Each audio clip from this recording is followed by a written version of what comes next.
Broadcasting from the Bayou State and all around the Gulf Coast and streaming nationwide. This is the C.L. Bryant Show.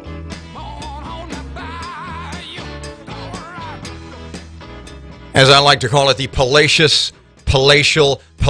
and spatial. No, the spacious and palatial C.L. Bryant Studios in Shreveport, Louisiana.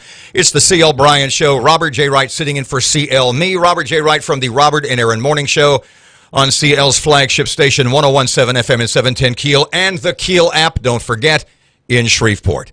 A number of guests and awesome topics tonight, but I want to start tonight with a friend of mine. His name is Jamie Hammock, and he's in studio, and there's a million things to talk about, but Jamie is a bit of, to say the least, an Anglophile. You go to A little bit. You're an Anglophile. And the reason I wanted to talk about this was on my show this morning, I talked for a while about, God, I'm sort of replaying it in reverse in my head. We talked originally about what people over there see in their minds. Yeah, but I'm coming up with how that whole topic started. I had started talking about, this goes back about a week or 10 days, and I had said there was the terror attack in London, the shooting on the bridge. Yes.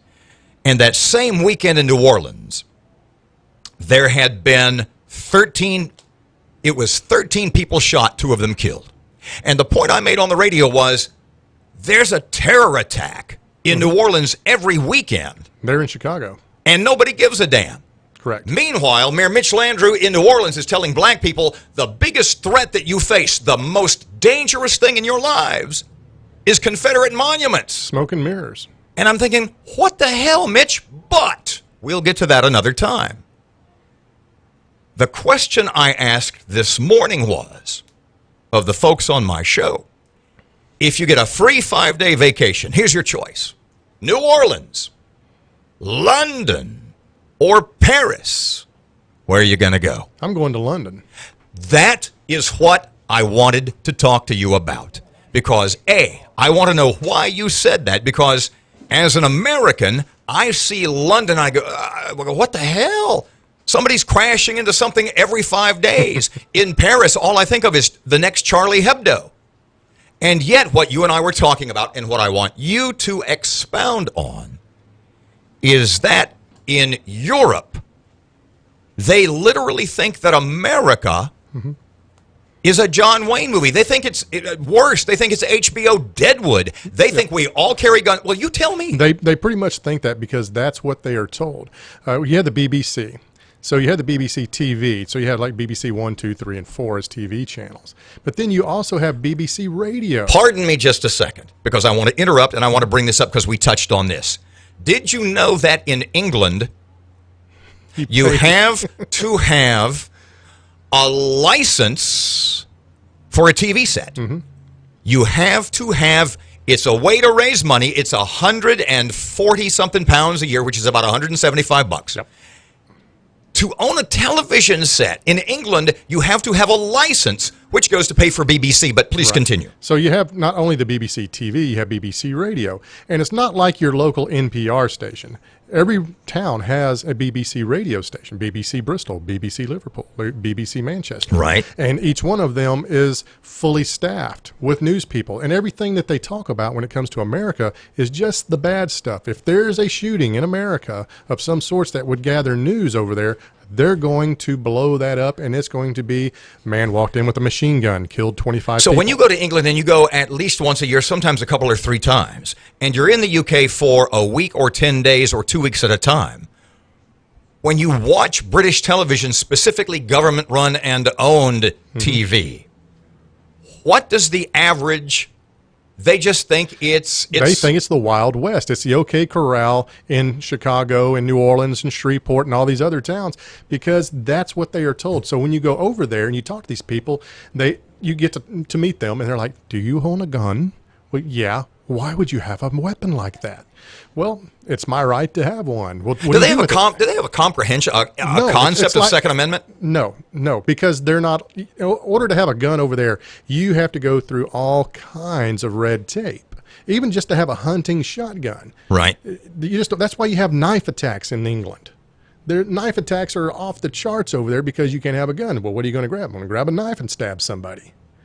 That is the reality over there. It's like Australia. You can't have guns there either. But in England, it's very much like that. It's very much of people with swords and knives actually going at each other. Holy crap. So you had said to me, having heard our topic this morning, you get 5 days, 5 nights, free airfare, New Orleans, London, or Paris. And you said, being an international traveler, being familiar with all three, you said, you go to London in a heartbeat. Yeah, London and New Orleans, if I was made to go, I don't want anything to do with that town. But you are as conservative as me, as CL. You are a right-wing guy. Yeah. Not that that has anything to do with it, but I just don't want people to think that that is clouding some sort of of politically correct anti-Brexit Euro judgment. No, it's all about, for me, if I choose to go to London over New Orleans or Paris, one, it's about history.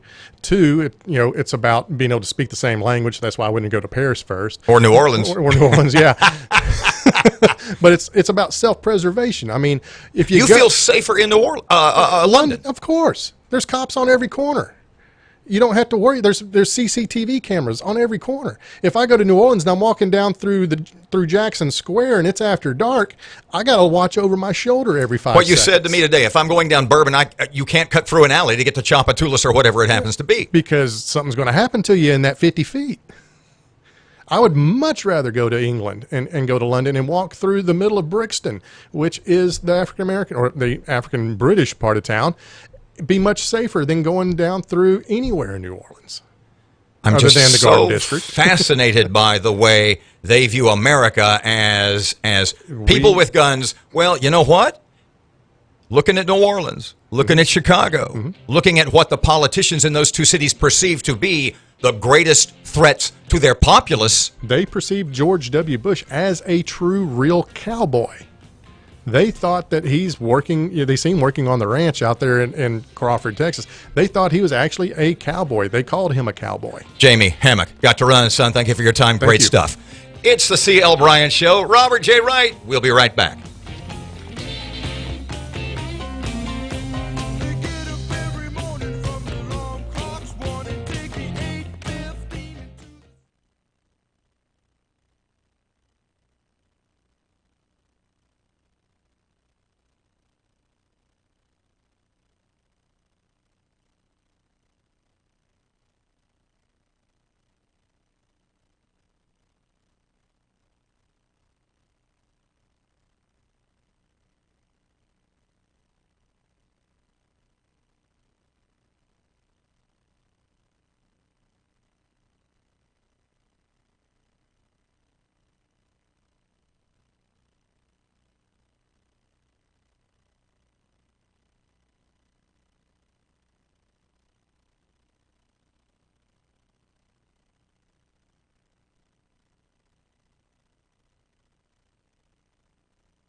Okay, we got to get the signal straight, okay? Yeah. And making that signal at me doesn't elicit a positive response. You know, my thing is, if I tell you, we have 5 seconds, Yeah. then, just don't burp.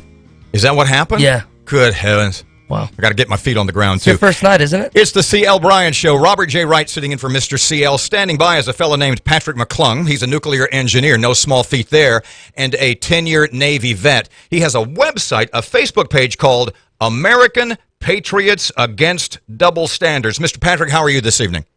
Good. How are you? Well, let's start with Americans Against Double Standards. You are involved specifically, directly, with the Christian Saucier case. Would you explain to everybody, if folks may not know, he is, well, you tell everybody you know way more about it than me. All right. Well, first off, I want to start by saying thank you for having me on your program, and as well as the American Patriots Against Double Standards page, which was started by Christian's mom. His wife started a page called Free Chris Saucier, and also found on Facebook. Both those sites are great for getting information, but I'll give you a quick rundown. By the way, I do apologize. Saucier, I'm in Louisiana. You tend to Francais everything. That's all right. Usually I say it that way so people know there's an R in there at the end. But yes, Christian Saucier, and we served together on the USS Alexandria, which is a fast-attack submarine out of Groton at the time. And we served together in the same division from 2007 through 2012. And in that time, Chris had taken some personal pictures on his cell phone for keepsakes. He never transmitted them, never showed them to anyone. And through a strange series of events, his phone was found after it was discarded, and the individual had turned in the phone to NCIS. And these 6 photos that he took of the engine room, and just for a little background on classification, the emails and things that Hillary Clinton had shared, the classification on those, some were higher access programs, top secret, very, very high clearance, the highest tier of classified information you can get. Pardon me, Mr. Patrick. Right now, everybody in our audience is going, wait a second. This is the guy who's in jail for doing selfies on a submarine and ended up there with some sort of semi-classified radar over his shoulder and is in jail for a year or so.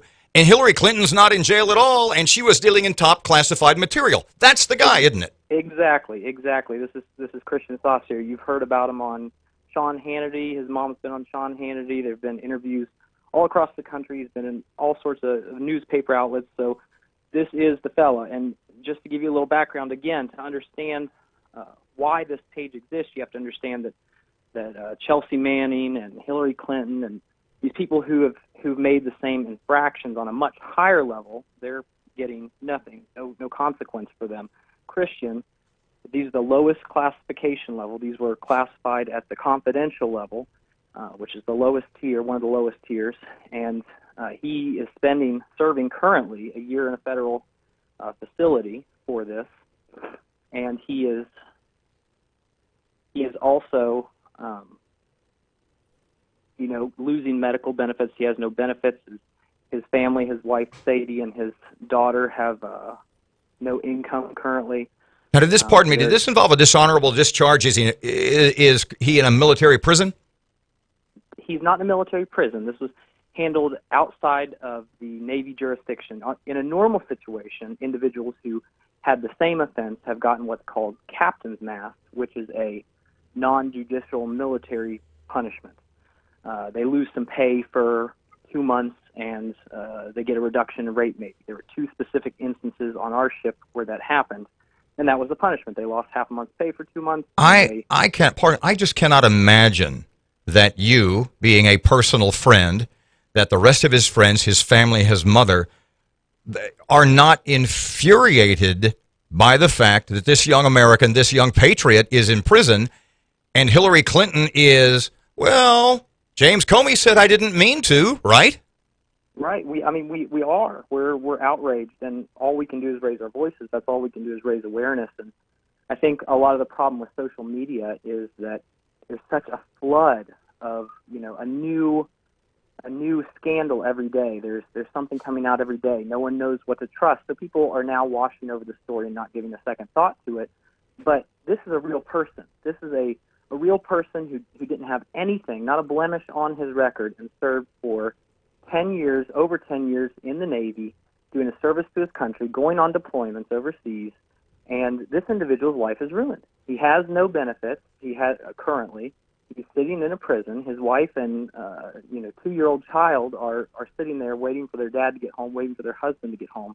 This is a real person's life being affected, and it's for something much less than people who are walking free today. And so the purpose of American Patriots Against Double Standards is to raise awareness for just that. We're not saying that Chris didn't do something wrong. He took responsibility for it. Pardon me again. I was just going to say, as I recall the case, he never denied what he had done. And in fact, he said, yes, I did that. I am the one at fault. He, not to sound incredibly politically incorrect, he manned up and he took the hit, right?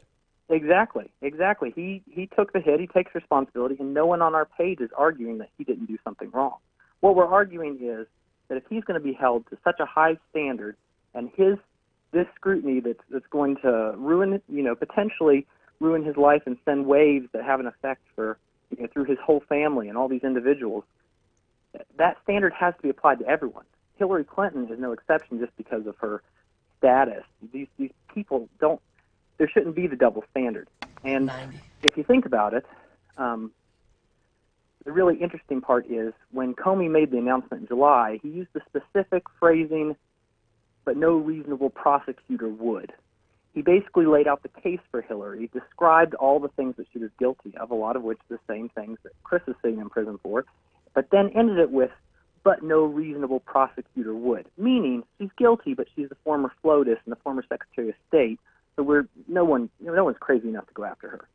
But you shouldn't have to be crazy to go after someone who broke the law. Tell me a little bit. Someone who broke the law because they broke the law. We are all held to the same standard. We're all American citizens. We're going to hold you over through the break, and I know you've got a lot more to talk about, but tell me in about the last 30 seconds of this segment, specifically about your website, your Facebook page, American Patriots Against Double Standards. Yes, so American Patriots Against Double Standards, you can find it on Facebook. There's links there to a You Caring page where you can give donations to offer support to his wife and child who are in desperate need of financial support right now, and also links to the story, to updates, and I can give you more updates after the break, and also Free Chris Saucier on Facebook also has links, and both of these are good resources for the truth. These are both family members of him. You're not going to get any false information. And when we get back, I want to talk more about specifics because James Comey, to say the least, former FBI Director Comey, the gentleman's been in the news lately, to say the least, and I know you have a lot of opinion based on fact and direct evidence about him, so I want a little more info about that, too, if you don't mind. Absolutely. Patrick McClung, nuclear engineer, 10-year Navy vet. We'll be back in just a couple of seconds. The C.L. Bryant Show. Robert J. Wright in the CL chair tonight. Hang on, we will return.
Good evening, the C.L. Bryant Show. CL on the road tonight. Robert J. Wright is here. And standing by, another quick segment with Patrick McClung. He's a nuclear scientist, engineer, sorry.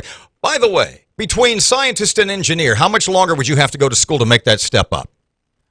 I think it's just a difference in career paths. There's varying degrees of scientists and varying degrees of degrees. So if I say you're just nuclear scientist, you're not going to be terribly offended, right? No, it wouldn't be accurate. Okay, Einsteinian nuclear scientist Patrick McClung, also a 10-year Navy vet. And I was going to finish off the description by saying, and conservative political activist. Now, of all the things that you ever in your life thought you would become as you attempt to assist your friend, Christian Saucier, did you ever think you would be described as conservative political activist? Absolutely. I think this country is in jeopardy if it keeps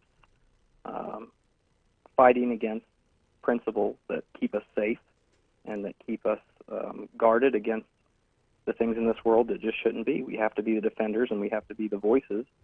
And those are conservative principles. Those are not liberal principles. I mean, I've got plenty of friends and family who are liberals, and that's fine.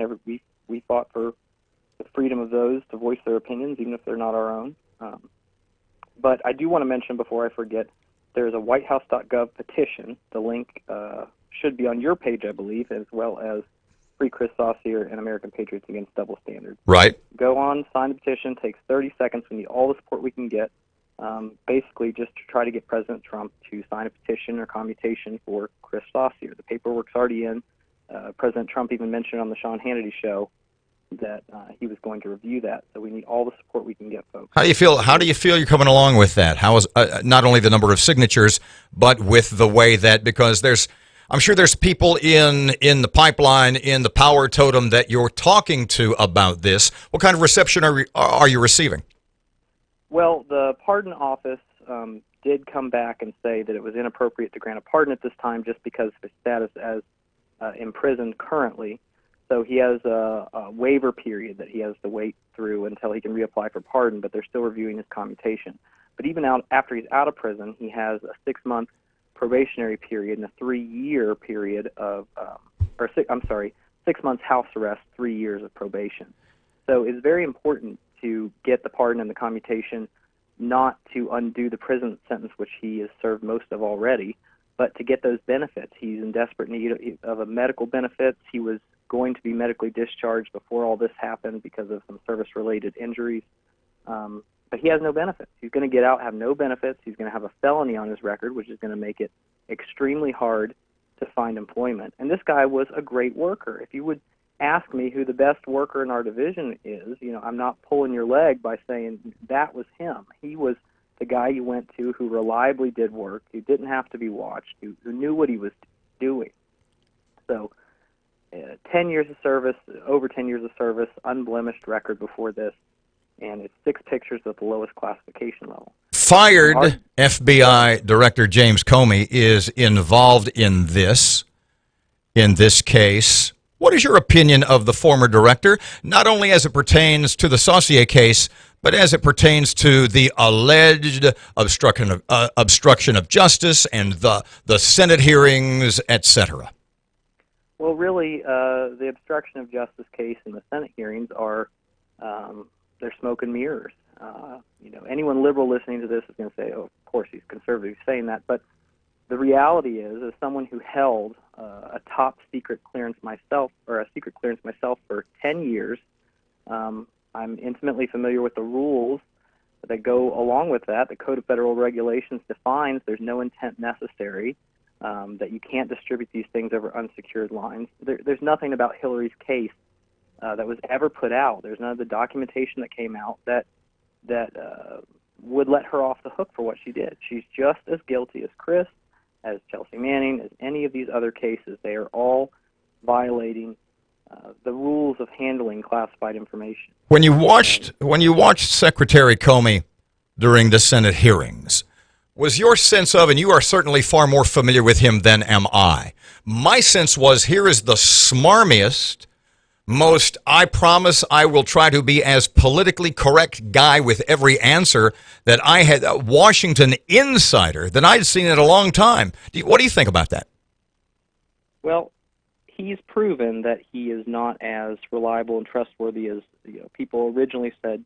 Director Comey was someone who both sides could get behind. He was loyal and honest, but he's showing that all of this is a political game.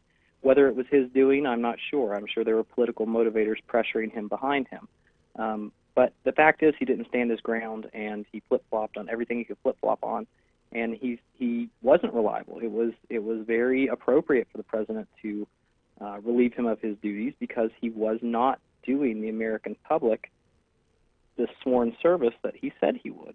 He was, just from the Hillary Rodham Clinton email scandal, there's no doubt in my mind that she's guilty of some of those felonies. And the fact that he said no reasonable prosecutor will go against her, so we're not going to try, that recommendation completely discredits him and everything he says in the future from that point on. He knew he didn't have legal ground to say that, but he also knew he had the wherewithal to say it because of his rank. Patrick, excuse me, just a little less than a minute. In wrapping up, if you look ahead 6 months or a year or 18 months, based on Vox Populi having a positive effect on Christian Sausier's case, what do you hope happens? What would be a best case scenario? Best case scenario, President Trump reviews his pardon, agrees with it. The commutation agrees with that. His commutation and his pardon are given to him, expunged from his record. He gets his medical benefits, and he can move on with his life. Once again, your Facebook page is American Patriots Against the Double Standards. All you're asking for is the same treatment for Christian Saucier as Hillary Clinton, Chelsea Manning, and now James Comey. Mr. Patrick, thank you so much, and thank you for your service to America. Great talking to you. Thank you, sir. Thank you. Great talking to you. 1759. See, I'm doing military. Just about a minute away from 6 o'clock. It's the C.L. Bryant Show. Robert J. Wright here. Fox News coming up. We'll be right back.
Broadcasting from the Bayou State and all around the Gulf Coast and streaming nationwide. This is the C.L. Bryant Show.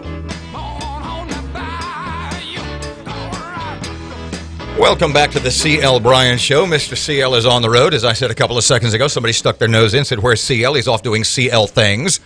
Nobody really knows what they are, but he'll be back, I guess, tomorrow or when C.L. is done with C.L. things. He'll be back. Robert J. Wright from the Robert and Aaron Morning Show on 101.7 FM and 710 Keel in the C.L. chair. This evening, joining me for a couple of minutes is Mr.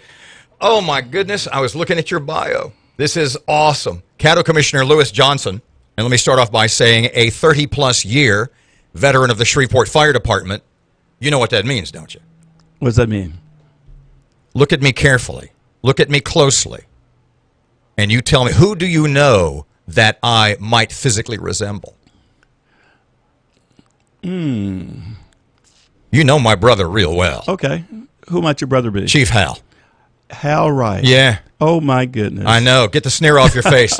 Make up a lie about him. Tell me what an awesome fireman he was. I guarantee you. Awesome fireman, awesome golfer, just an all-around good guy. He, his son, Brad, all of them are just really, really good guys and good friends of mine. Well, as a matter of fact, he is my baby brother.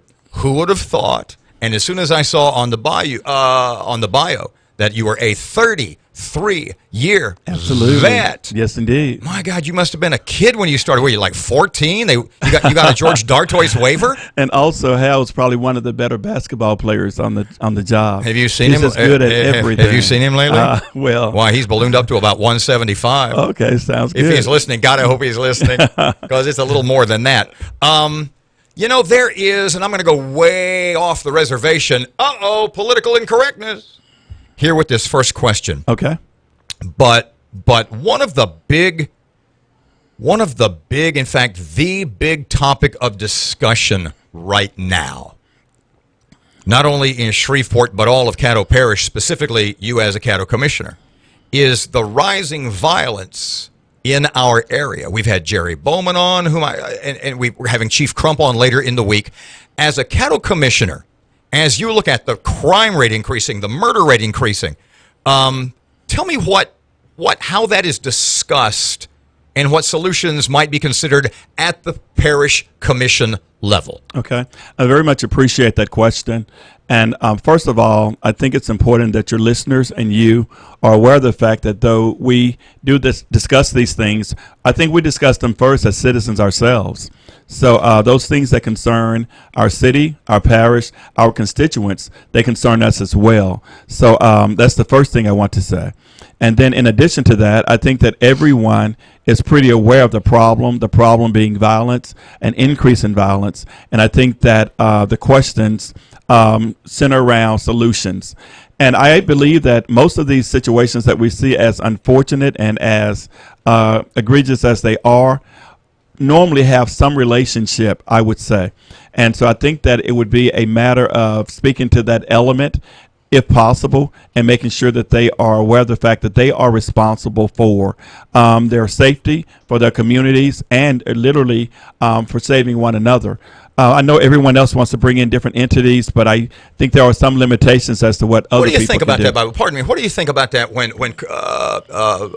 Shreveport City Councilman Willie Bradford stands up at the council meeting and suggests in a rather forceful way to Mayor Tyler, maybe we don't have enough policemen. Maybe the Shreveport Police Department isn't, and I'm just reading between the lines here, but if Councilman Bradford thinks that the mayor should ask Sheriff Prater for Caddo Parish Sheriff's officers to help to assist the Shreveport Police, isn't he saying de facto that the Shreveport Police is he saying it's undermanned and can't do the job? Or is he saying that at least the problem is beyond their control? Okay. I would start by saying that I would not speak for Councilman Bradford, but in addressing that particular question, I would start by saying, as I said before, those things that concern our community concern us. And I promise you that they do concern our mayor. So she is probably keenly aware, or as aware as anyone, as relates to the situation, as relates to crime. And she has the authority and the position to make that call. But I told you earlier that everyone in positions, otherwise who really are concerned, are looking for solutions. solutions. So I simply looked at Councilman Bradford's intervention as a means to look for a solution, to see is there anything that we're doing that we can do better. And if one agency can do a good job, then two agencies could do better. So I'm thinking he's looking at simply working together in order to address the I think concern. it was a good idea. I mean, if it were Mayor Lewis, would you consider that? Do you think that's beyond the possibility? Once again, I think that the mayor is very concerned about what's going on, and I know that she's open to all solutions, all suggestions in that respect. And so I'd have to look at the dynamics and the specifics, but I do not think. I think that Sheriff Prater and others would have to come together and devise a plan. But I think looking for solutions is not a bad thing. But he's not doing anything that others would not do. He's simply speaking to it in a very public way. So I can appreciate that. On our morning show on Keel Thursday morning, we're having Chief Crump on, and he's going to be taking listener calls. So if you were one of those callers and you had a question for the Shreveport Police Chief, what would your first question be? Okay. I would imagine that my first question would be, since we are all aware of the problem, I would ask him to give me 2 or 3 solutions that a citizen can take comfort in that the community or that the police department is doing to address the concern. So, Commissioner Johnson, can you tell me 2 or 3 solutions that I as a citizen can take comfort in? I appreciate that question. Once again, I would pose that question to our police chief for obvious reasons, in that his role is to identify and to address those concerns. So I personally would only look at it from a commissioner or a citizen's perspective, and I think communication is the key. I think increased visibility is the key, but I also think that community awareness and community support and outreach to those people who are in those communities who see those things and who can make a difference, that they would be encouraged to do so. What kind of calls do you get at your office about this problem? I know we've had Jerry Bowman on a couple of times, and he says his phone is practically ringing off the hook with the increase in violence. Well, how about yours? Not so much. I have received certainly some concerns, but I can say that the commission themselves, as commission members, have brought before the commission a request to address those concerns, so much so that maybe a month ago we had both Sheriff Prater and Police Chief Crump come before the commission to simply identify and discuss some of the concerns as relates to the violence and what could be done. So I think that it was something that we were aware of even before the numbers were as they are now. Caddo Commissioner Lewis Johnson, can you hang on a while? I've got a couple more questions. Absolutely. Glad to be here. I know you've got a couple more answers to give, and I specifically want to know what it is that retired firemen do. Because having a brother as a retired fireman, I know there's only so much golf and so much poker you can play, and I'm thinking maybe you can give him a couple of suggestions, or possibly you can take a couple of his. Sounds good. We'll be right back. It's the C.L. Bryant Show. Robert J. Wright is here. More with Caddo Commissioner Lewis Johnson just a couple of seconds away. We'll be right back.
The C.L. Bryant Show in the palatial and spacious C.L. Bryant Studios in Shreveport, Louisiana. Me, Robert J. Wright, sitting in for Mr. C.L. tonight. He's, as I stated earlier this hour, he's off somewhere doing C.L. stuff.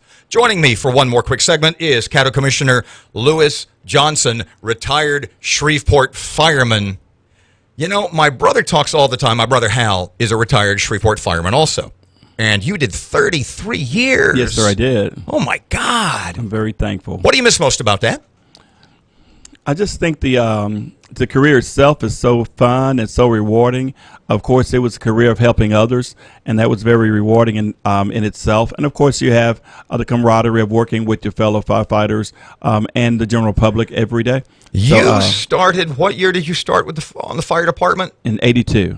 Bluntly put, black men were not a commonality on the Shreveport Fire Department in the late 70s or early 80s, right? Absolutely. I think that blacks were hired first in the mid to late 70s. Right. So by the time I got there, there might have been a dozen or so. Not very. We were not many in number at that time. Mm-hmm. What was that like being literally a pioneer? Well, or did you think of yourself like that, or were you just, hey, I'm a guy with a job, you know, and I'm going to bust it, and I'll do the best I can and let the chips fall where they may? That's a good question. It was a bit more than that to us, simply because we did not have the benefit of knowing any other black firefighters. My dad was not, my uncle was not, my brother-in-law was not, so we were really pioneers in that respect. What kind of expectations did you have for yourself, and did you feel at any point that what was expected of you was that you had to do to represent the black folks in your community? I've got to be even better than I could be. Okay. Well, certainly I know that there was and still exists a great degree of pride in the community, especially at that time as a firefighter, because once again, there were not many. So when we were seen in the community, our community was proud of us. And as with everything else, or as I was taught, to simply go in and hold true to those principles that I was taught as a young man, simply respecting yourself, respecting others, working hard, doing your best. And so that has served me very well. I think the biggest thing that I experienced as a firefighter was the relationships of actually living with the other firefighters. So as firefighters, no matter what your ethnicity, what your background is, you literally eat together, sleep together, wake up together 24 hours at a time. So that was a very unique and rewarding experience for me. I saw an interview, I'm not going to say not too long ago, but a while back. And it was around the time of, it was at the beginning of a baseball season, i.e., the interview was about Jackie Robinson. And they were talking to this 18 or 19-year-old black kid who was the number 1 or number 2 draft choice in the Major League Draft, and he was a pitcher. And the guy interviewing him was talking about like what he knew about Jackie Robinson. And he didn't know much. And the point was, the interviewer said, well, he was the first African-American to play baseball, and the kid just looked, he had the puzzled look on his face, and says, what do you mean? And he said, well, until 1947, blacks couldn't play in the major leagues. And the kid says, well, what do you mean? And he tried to explain to him, and the kid literally was, well, what do you mean he couldn't play? Well, they had a rule. He said, what do you mean they had a rule? I mean, it was beyond, in the early part of the 21st century, that kind of culture was beyond his grasp. Sure. What do you mean blacks couldn't play baseball? Huh? Now, as you are a retired fireman, one of the first blacks on the Shreveport Fire Department, do you find in dealing with millennials or generation, whatever this one is, the 17, 18, 20-year-old kids, as you relate your story to them, do they have as much comprehension or as much trouble comprehending your world as maybe you do theirs? I would say so, and primarily I was very unique career in that I retired as the director of the training academy. So I retired as the chief of training. So you would have these young kids coming in. Absolutely. Did they have any concept when you're, 25 or maybe 30 years older than they are? Did they have any concept of the road you had walked? Very, very little. Simply because, and we can appreciate the fact that they grew up and they were raised in a different time. I'm going to say it's not necessarily a bad thing not at all. That they, when you would try to relate it to them, did they give a damn? I think that there was a sense of appreciation, but it's difficult to appreciate those roads in which you've not walked. And they're 20 or 21. Absolutely, absolutely. And those barriers that separated us at that time, many of those do not exist, and certainly not to the degree or in the way that they did then. So they could very much appreciate going to school with, working with, hanging out with, everyone, because that's their world. It was not ours. Since your retirement from the fire department, you've done a million things. I mean, you've done some acting. You've continued. You've got your own company. You are, like a lot of firemen retired firemen, staying really, really busy.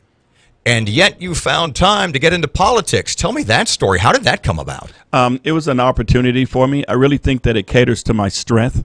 I have a career of public service, obviously, in doing it for 30 plus years. I enjoy working with others, helping others. And so I cliché-ishly say that my SOS is seeking opportunities to serve. Mm-hmm. And even after leaving the fire department, I continue to do the same. So when there became an opening on the commission, and I knew that I qualified, I thought that I would give it a shot. And if the door opened for me, then I thought that I would walk through it, and that's what I've done to this point. The Caddo Commission, to say the least, as you one of the newer commissioners, as you're aware, a hotbed of controversy.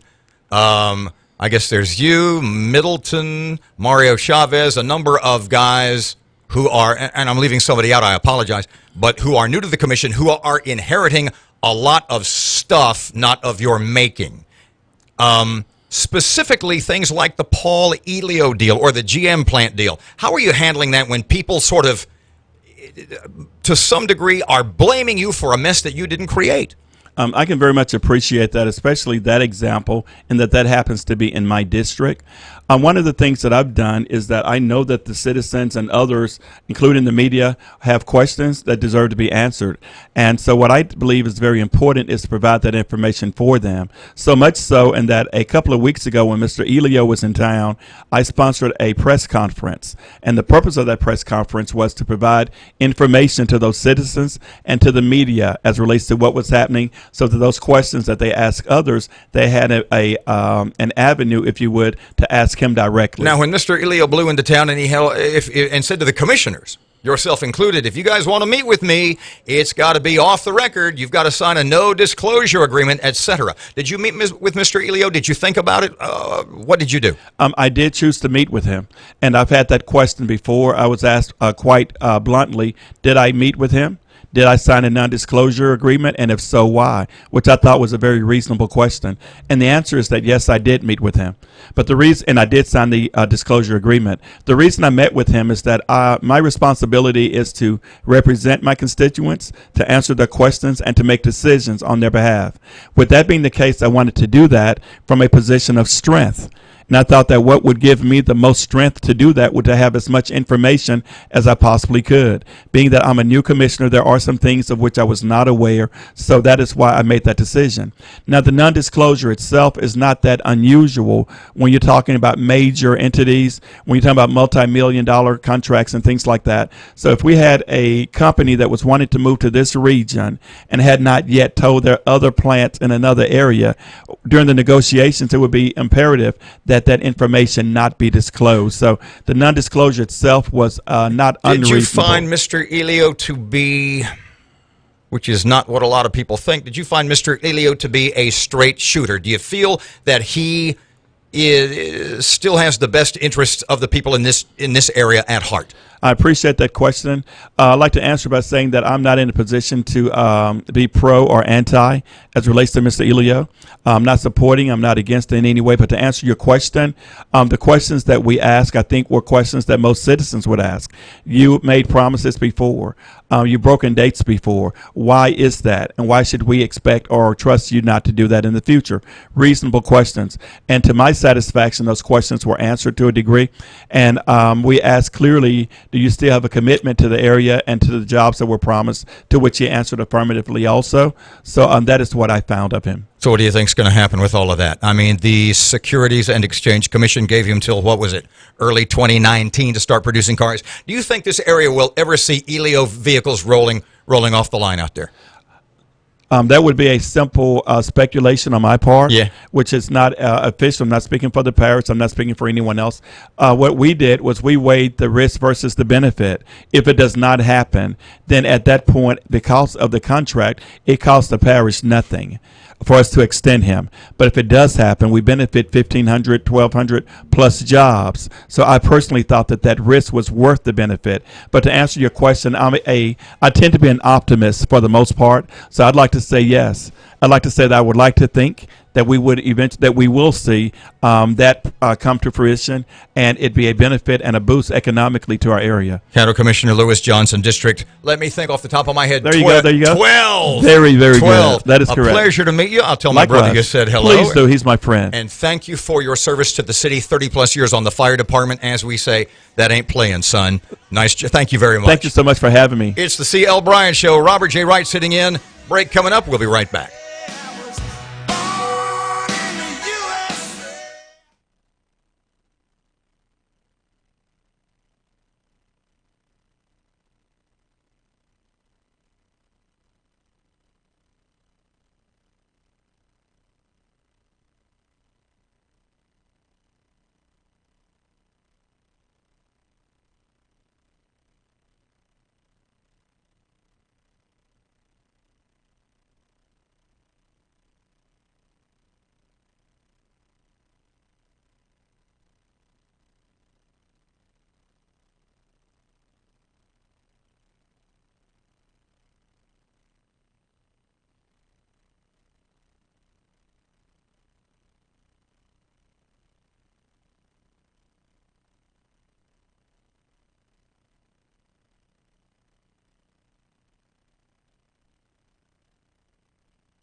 It's the C.L. Bryant Show.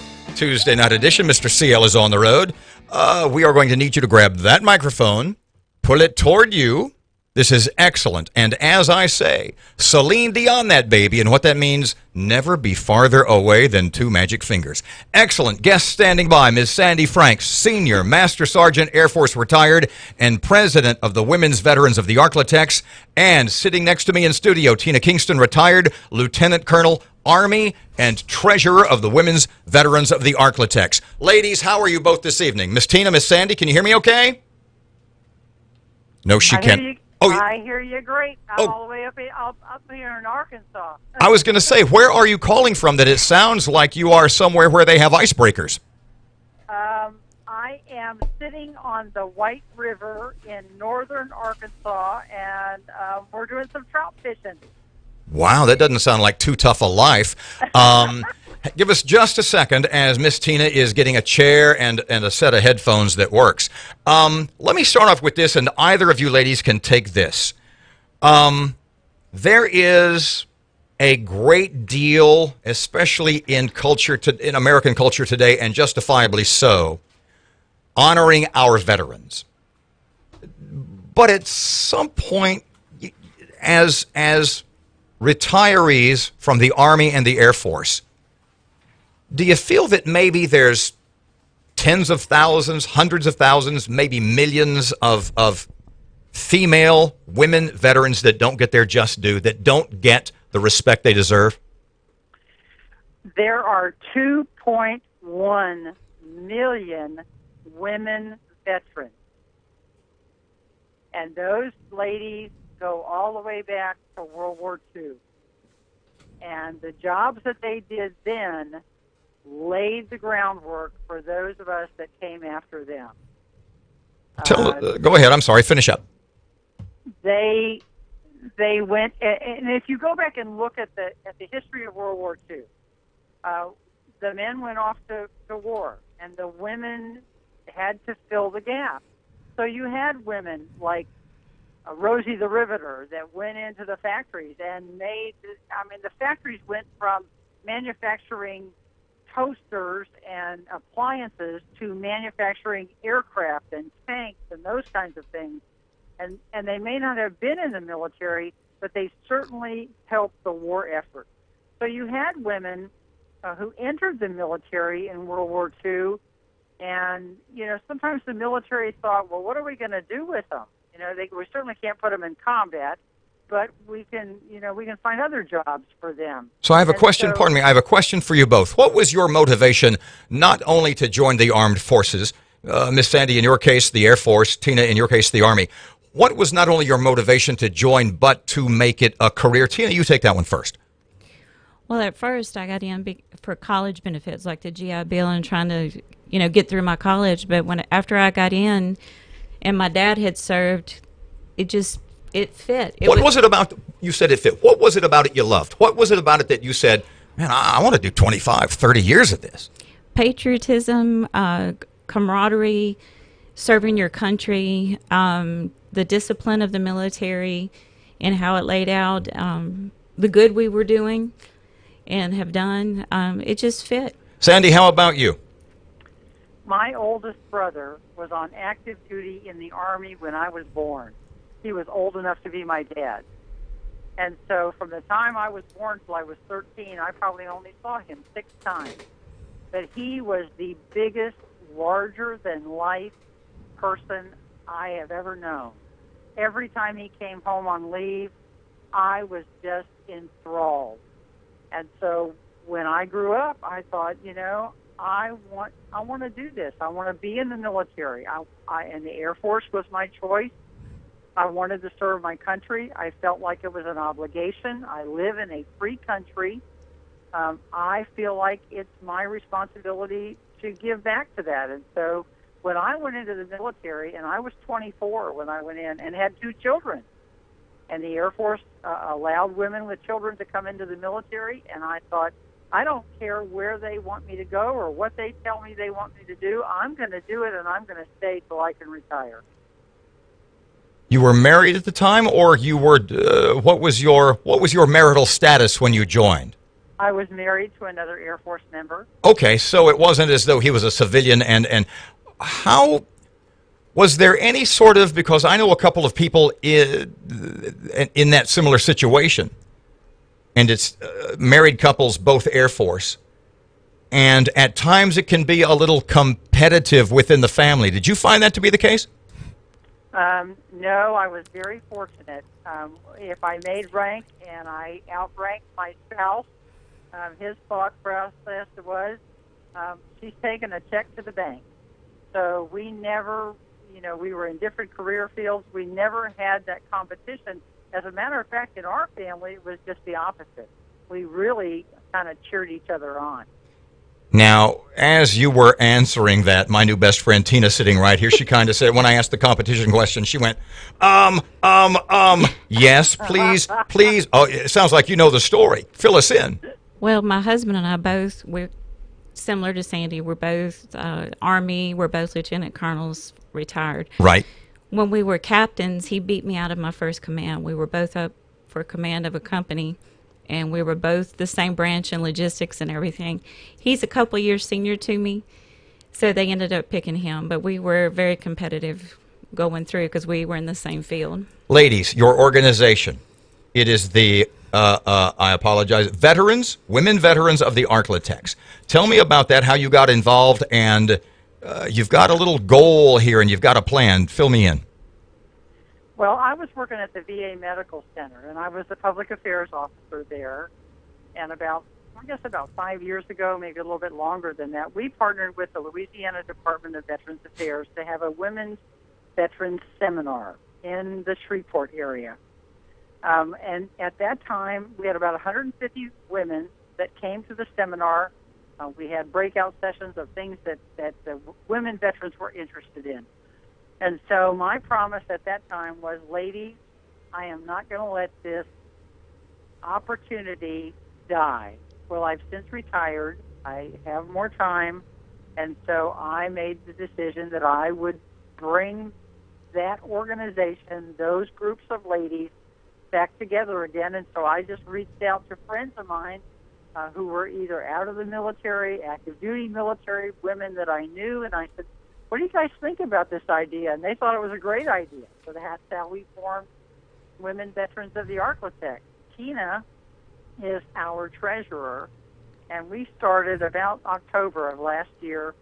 She has done all the paperwork to get our 501c3. We are a nonprofit organization, nonprofit foundation, and we are bringing women veterans together for the purpose of camaraderie, support, education, fun, and community service. And so one of the first things that we did as an organization was we worked at the Traveling Vietnam Wall, helping people find the names that they were looking for on the wall. It was a very rewarding experience. Both of you being officers in this organization, Women Veterans of the Arklatex, there's a lot of time and publicity and money put into the difficulties, the traumas that service men have when they leave the armed forces. Both of you dealing with women veterans, what is the number one problem? What is the number one trouble that women leaving the armed forces have adjusting to civilian life as opposed to men, perhaps? I kind of think that we sort of fade away. You know, what Douglas MacArthur said, old warriors just fade away. And I think sometimes that's what happens with women veterans. I think sometimes we don't tell people, what we did. We don't tell people that we've served.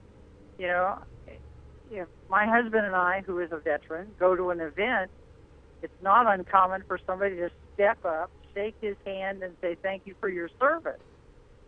But they don't step up and shake my hand and say, thank you for your service, because they don't think of me as a 23-year veteran of the United States Air Force. We just don't get that recognition. Need a break soon. And if you serve 4 years or 6 years or you serve 30 years, I mean, that experience changes your life forever. And so people need to understand that about 17% of the military force today are women.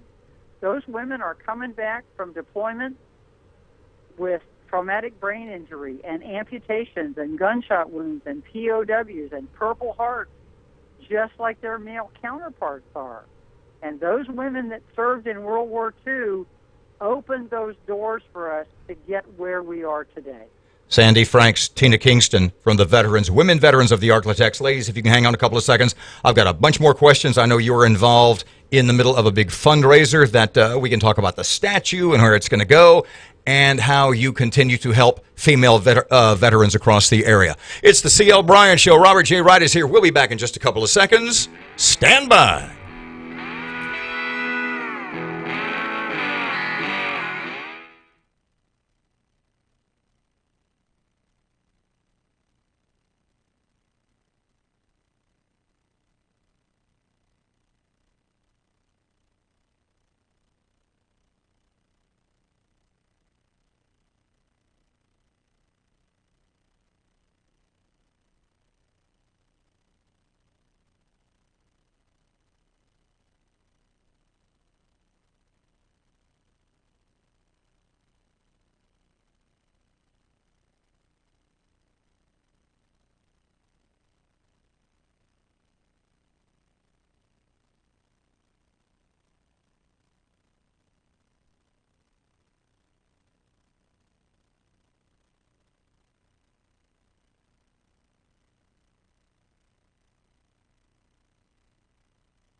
The C.L. Bryant Show.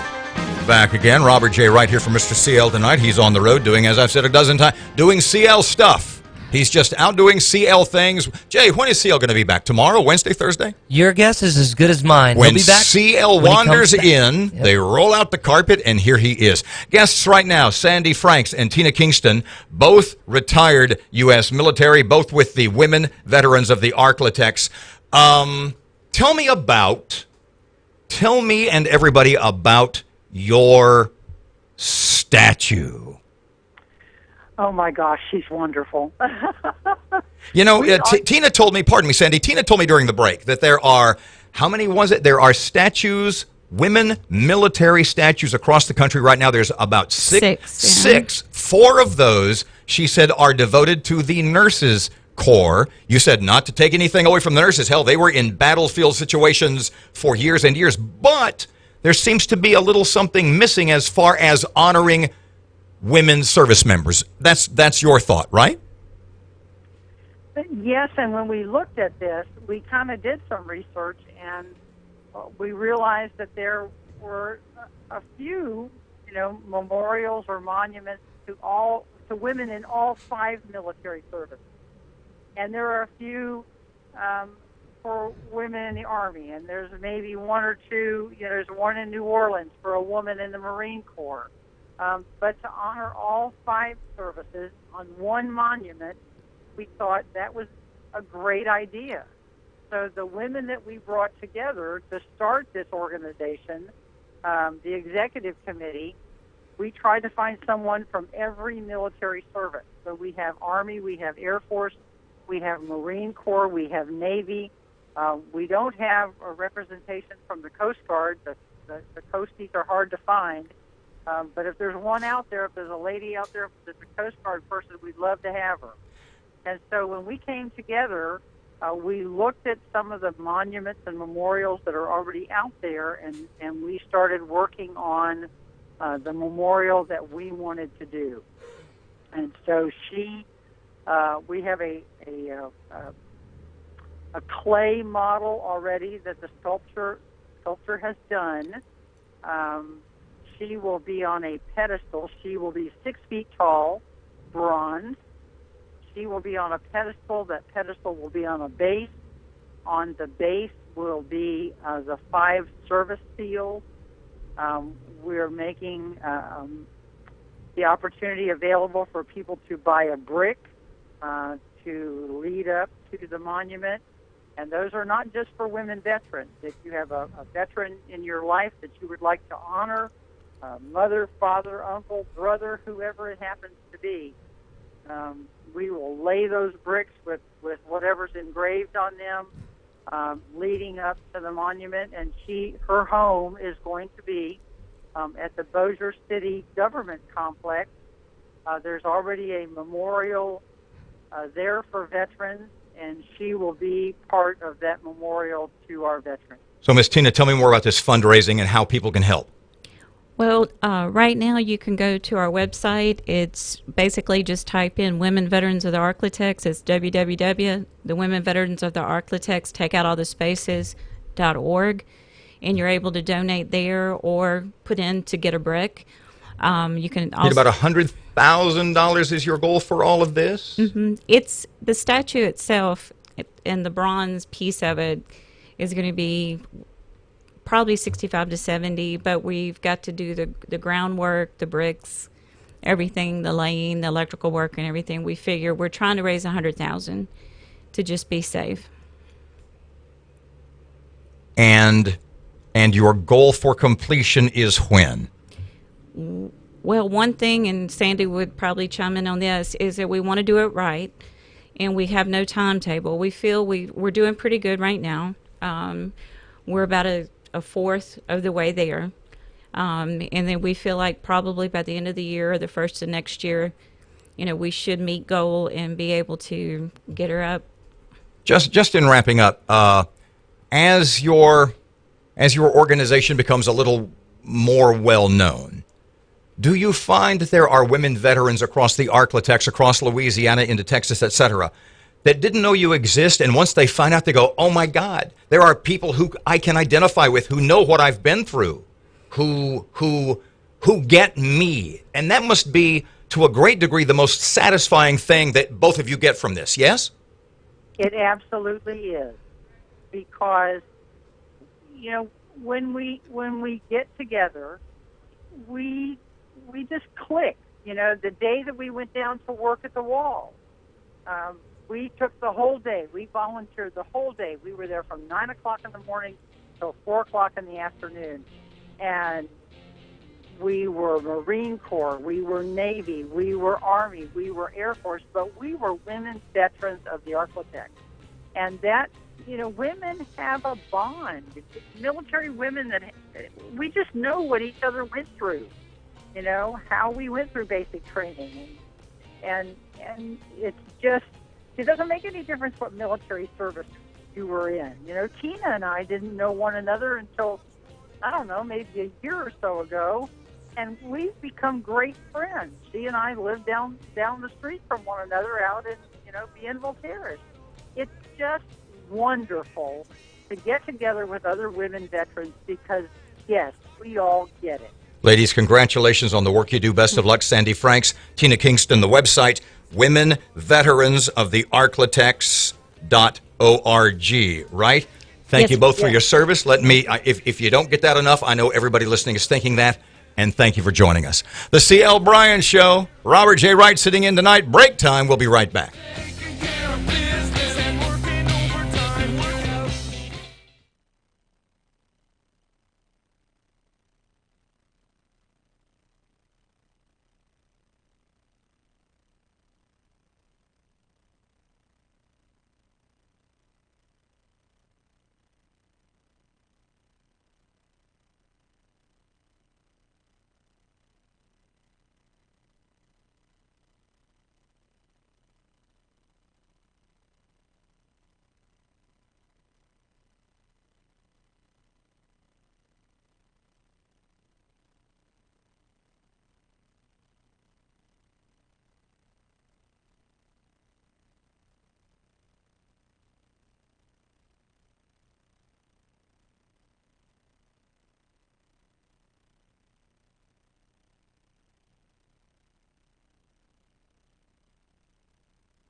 Welcome back to the C.L. Bryant Show. It's Robert J. Wright sitting in for Mr. C.L.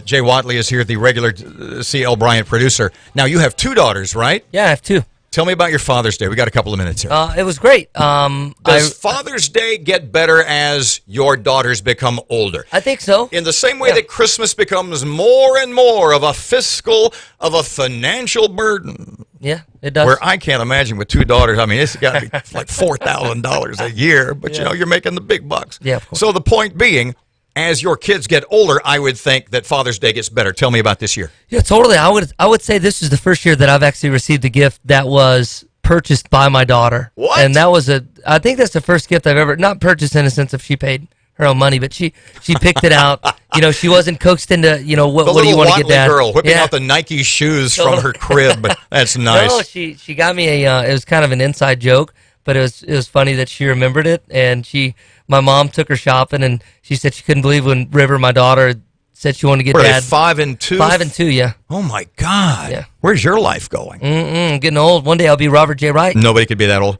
So basically, and I say this to parents with younger kids, I know that my nephew, Hal, has 2 sons. One of them is like 11, almost 12 already. I would venture the first 5 years of her life have been the fastest that you blink, and she's 5. Yeah. It's sad too, because you go, of course, now every moment of every day is captured on social media. So for Father's Day, I went back to some of the really old pictures from 5 years ago, and it's because I remember all those moments, and it's amazing, And now she's going into kindergarten. As a dad, because we were talking on our show here on Keel last week before Father's Day, and I was talking about my dad. And my father passed away in 2010, and he was 93. And it was awesome because I was 61 when he died. And no, 58 or 59. Sorry, I'm adding wrong. But the point was, I had a great dad for almost 60 years. And there's so many people that, because when my dad died, it was like, you must feel, I said, yeah, I feel bad. But on the other hand, he was 93. I was almost, he was a great dad for 60 years to me. There's people who don't have great dads like Erin's dad, McCarty, my radio partner. Her father passed away when she was in her mid-20s. That there's people who just don't have great dads at all, who don't even know who their dads are. So every day, every Father's Day, I'm sort of reminded about how fortunate I am to have had that great dad for so long. In much that vein, what is the one thing, if you live to be 90, and your daughter is 70-something, because you were pretty young when she was born. What's the one thing that you would want your daughter or daughters to think about you as their dad when they get together with their friends and have a couple of Zimas, because those are back on the market?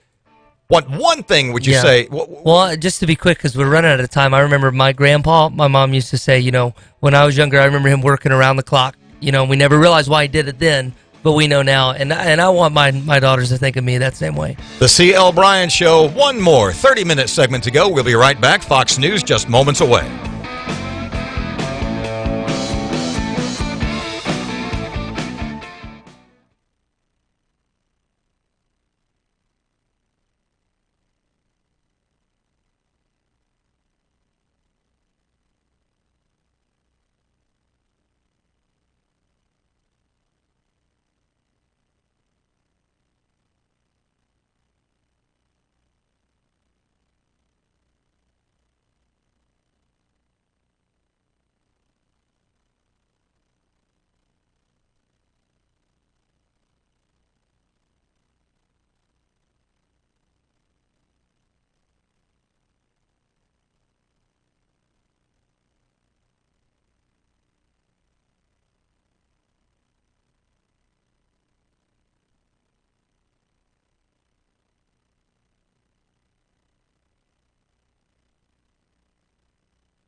Broadcasting from the Bayou State and all around the Gulf Coast and streaming nationwide. This is the C.L. Bryant Show. Back again, it's the C.L. Bryant Show. Robert J. Wright sitting in for Mr. C.L. tonight. He'll be back, we determined, at some point in the future. Tomorrow night, definitely the C.L. Bryant hologram will be here, not only broadcasting, but to some degree preaching, as he oft does. Guest for the first segment here is Mr. Tom Pace. You are with the North Shreveport Lions Club. You were telling me about the Lions Club. It's like the oldest service organization, what? That is correct. The oldest service organization in the United States, founded back in 1917 by a man named Melvin Jones in Chicago, Illinois. What was his reason? What was the purpose? What was the goal? It was to network and to do good things for the community. Quite simple. And he brought in a number of people that were of community mindedness, and they all started meeting, and then they all liked one another, and then they decided they would form the organization now known today as the Lions Club. Well, now you, as a relatively young man, you couldn't have been a member of the Shreveport Lions Club for all that long. In your short tenure with the Shreveport Lions Club, what are some of the things that you have done that are community-minded? What is the organization working on now that is serving our area? Oh, let me tell you, first off, thank you so much for allowing me to be on the broadcast, Robert, and I want to wish you a happy 65th birthday. Medicare recipient, my friend. Amen. Halfway to 130. Yeah. No small irony, they call people in their 60s sexagenarians. Yes, and I being 70, a little bit more your senior, but you've been in radio, a long You're time. halfway to 140. Yes. Oh, my God. You're just a kid. And we're not talking about my blood pressure. No. But anyway, so the rest of the story is the North Shreveport Lions Club is 65 years old this year. And in doing that, we have a number of services that we provide as part of our service mantra, our mission. We do Cub Sight, which means we have a $7,000 state-of-the-art optical reader that we can put up to a child's eyes, and it will immediately read out if that child has a vision problem, nearsighted, farsighted, and it will immediately do that. You know what occurs to me now that I'm thinking, now that you're talking about it, that is the community service, the charity that the Lions clubs across the country are the most well known for. Yes, because are the of vision Helen related. Keller. Tell me more. Well, Helen Keller was the one that came to the Lions and said, please help me, and you do that, and you will become the Knights of the Blind. And so the rest of the story, that Helen Keller was the one who really set down and set in motion the Lions' big program of doing away with issues with being sighted. And so today, we had one organization, we had one person that we go out now, primarily kindergarten and early on children in like kindergartens or day schools or things of this nature. We will go out and put our vision goggles, if you will, these Prism $7,000 Zeiss things in front of them, and even if they're fidgeting, Robert, that will pick up their eyes immediately, both eyes. And we did have a situation, let's say a few years ago, where we screened one young girl's eyes, and they found something, and they weren't sure, and they said, well, this doesn't look right, so they sent her to the ophthalmologist, who then, upon diagnosing, found in this very young child's eyes a small tumor about the size of a piece of rice. Mm-hmm. And that would have killed her. It would have gone to her brain. It was cancerous. They were able to go in there and take that out, and to this day, this young lady is sighted now. You are in the midst of, I would imagine, a never-ending, but specifically at this point in the calendar, a member drive, right? We have always been a member drive and a driven organization. I'm the chairman of the membership committee for the North Shreveport Lions Club. We're very proud of our organization. We don't take roll. Little game here. All okay. Right. Tom, I heard you on the radio tonight on the guy with CL. He was iffy, but I heard you and you were awesome. And I'm really thinking about, I have extra time and I want to devote it to the community. Why the Lions Club as opposed to fill in the blank? Well, and why the Lions Club? Because we give of ourselves, of our service and our time. We take no money in terms of, I'm on the board. We get no money for being on the board. We determine projects. You asked about projects a moment ago. We have a centennial project, a 100-year project that's going to happen at the American Rose Center, the head of the American Rose Society out there on just at Exit 5. And we're going to put and we're working with Laura Seaball, Alan Seaball's wife, who is the executive director out there, to develop a program where people can come out there that are non-sighted and touch the various areas where roses are, and it would explain what that rose is. There's already small seed money, $10,000 toward that, and our goal will be, let's say, close to maybe $50,000, $100,000 for all of this. But it has been architecturally designed, and Ms. Seaball could even answer that. So, bluntly speaking, as far as helping people out, you got the Lions Club, North Shreveport specifically, you guys do big boy stuff. We do big boy stuff, and let me tell you, we continue with fundraising through projects that are donated many items. Give you an example. We will have coming up a fall barbecue, and for that, they'll pay money to get a full plate, and then that money for that plate will then go to our camp. And we'll go to the Cub Site program. We have a camp for those that are disabled and let's just put it this way, mentally challenged. And we send kids down there all the time, absolutely no cost to the kids, so that they can all be amongst kids that have the same disabilities, so they do not feel awkward. So what is it that a new member does to assist in all these service programs? Well, what they would do is they would be indoctrinated. We would help them understand all the nuances of what the Lions Club does. And then we would give them an assignment, maybe to learn all the things or to make sure they know all the members by name, to go out and shake hands, and then to be assigned or be a part of a committee.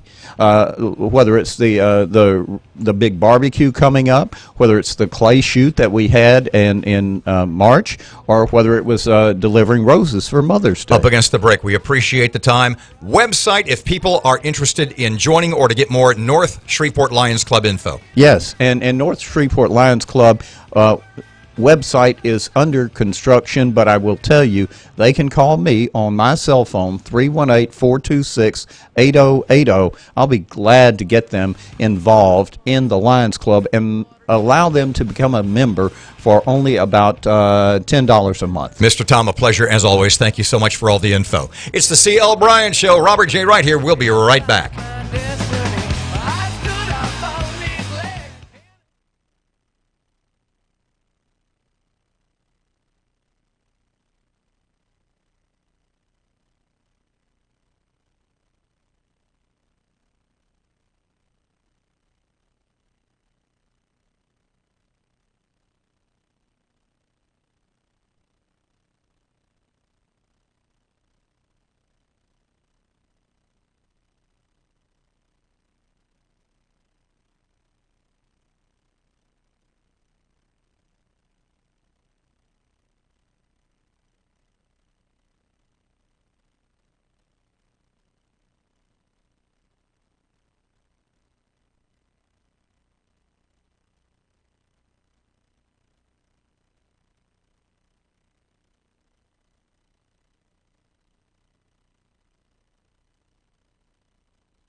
The one and only CL Bryant Show. Robert J. Wright is here for CL. He'll be back maybe tomorrow, maybe Thursday, keeping the chair warm. In the first segment tonight, just after 5:30, I had my friend Jamie Hammock here, who was talking about, now Jamie does a lot of international traveling, specifically England. He is, as it goes, an Anglophile. And on our show, my show here on 101.7 FM and 710 Keel in Shreveport, we had asked the question this morning, and this is what kind of made me want to bring Jamie in, and we were talking about this morning, if you want a 5-day vacation, a free 5-day, 5-night airfare included vacation, you got a choice. New Orleans, London, or Paris. Where would you go? And we went around the studio, and nobody wanted to go to London. Nobody, can you understand why? Nobody really wanted to go to Paris. You kind of get a handle on that. So I guess New Orleans was the default winner. I say default because when Jamie was here, he said, I'd go to London in a heartbeat. I go to London all the time. I feel very safe in London. I said, even in spite of the terror attacks and the seeming indifference by the British government to those attacks. The last 2 terror attacks in England. And we talked about this a couple of times on my show. I said, if you are a member, the British government estimates that there are in England 20,000 jihadi fighters. Understand now, not 20,000 Muslims, not 20,000 devout Muslims, but 20,000 people that British intelligence has determined are jihadi fighters. And I said, imagine during World War II, if we knew here in the USA there were 20,000 German soldiers, or we knew in 1942 or 43 or 44 here in the USA, well, the government knows there's 20,000 Japanese soldiers here. Not just Americans of Japanese descent, not just Americans of German descent, but German and or Japanese soldiers. And the response of that government, the U.S. government, the Roosevelt government in the 1940s was, we're keeping an eye on them. Because that's what the British government says. That's the British government response. 20,000 jihadi fighters, but we are keeping an eye on them. So if you are in England and you are a jihadi fighter, and you see that someone you know or someone you at least are sympathetic to has blown himself up with a nail bomb at a concert, in this case, Ariana Grande. If you see that other jihadi fighters, whom you may or may not know, are shooting people on London Bridge, and you as a jihadi fighter, you see that the response of the English government is to say, we're going to have another concert. Hashtag Manchester Strong. Hashtag love over hate. If you're a soldier in a war, in this case a jihadi fighter, and you wage an attack on your enemy, and their response is to have a concert, if you blow up a bunch of 11-year-olds with a bomb,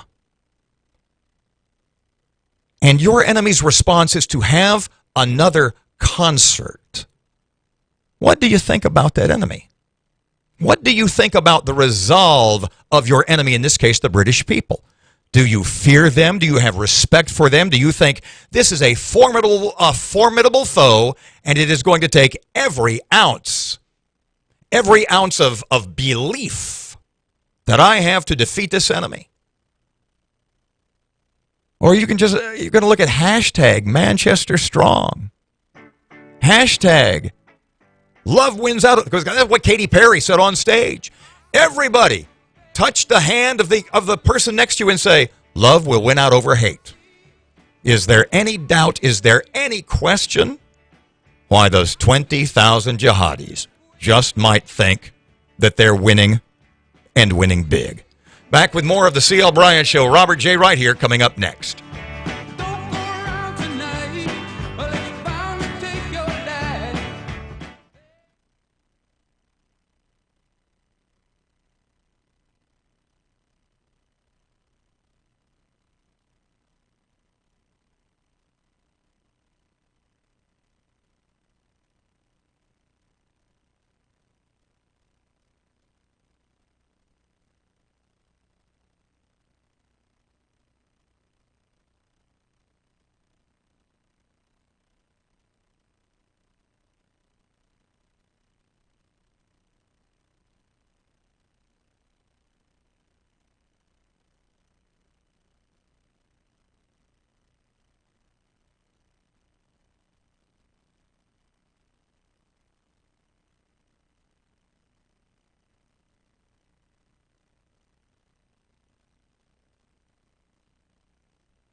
If you had not have fallen, then I would not have found you. Angel flying too close to the ground. It's the C.L. Bryant Show. Robert J. Wright here, last couple of minutes segment. Tell me about this song with C.L. Why does he play this? What does it mean to him? He loves this song. He loves to wrap up his show with Little Willie. And we started doing it about, I'd say 3 months ago or so. Does it have any special meaning to him? Sure Has does. he ever been on the Willie bus? I mean, I can't imagine that CL is hanging with Willie on the tour bus, but one never knows. Do you have it? You know, I know there's a meaning there. I think it's he never told me. He just asked me to play the song. Yeah. So I did. It's a good song, though. How much time do we have? Because I'm trying to figure out if I have time to tell the story about 3 minutes. Huh? 3. But you start the song in about 2 minutes, don't you? Yeah. God, I don't think we have time. Jamie Hammock, who was here before, is 20 years younger than me. I'm 65. He's 45. My grandfather was born in 1882 over in East Texas, in Anderson County, East Texas. We're talking about this one day, and Jamie, who is 20 years younger than me, says, well, my dad was born in 1875. And I'm thinking, you're 20 years younger than me. You mean your great-granddad? He said, no, my grandfather.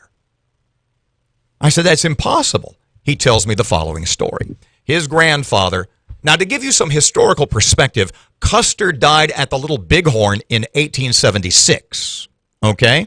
I mean, this is Cowboys and Indians days. Jamie's 20 years younger than me. His grandfather, born in 1875, worked with me. 85, 95, 05, 15, 25, 35. In 1935, at the age of 60, Jamie's grandfather married for the very first time. I'm not going to specify how old this woman was, but she was markedly younger. A couple of years later, Jamie's uncle was born. 4 or 5 years later, Jamie's father was born, which explains how a guy 20 damn years younger than me could have a grandfather 7 years older than mine who was born in 1882. And here's the kicker. His grandfather died, had a farm up in Greenwood, died at the age of, 83 or 84. A horse he was breaking through him and kicked him in the head. That's how he passed away. There, I had time to tell the story. C.L. Bryant Show, Robert J. Wright here. Now, what's the name of this song? Well, tell me about this one. This is The Uniform. Thanks once again to Sandy and Tina from the Women's Veterans of the Arklatex.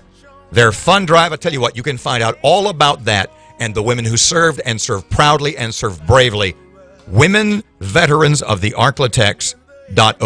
That's Women Veterans of the Arklatex.org. C.L. Bryant Show back tomorrow night, this time right here. Robert J. Wright, thanks for joining us. Wear the uniform for all you sacrificed to keep freedom alive, and to the families left behind, we'll stand by your side, and the bond will never be torn.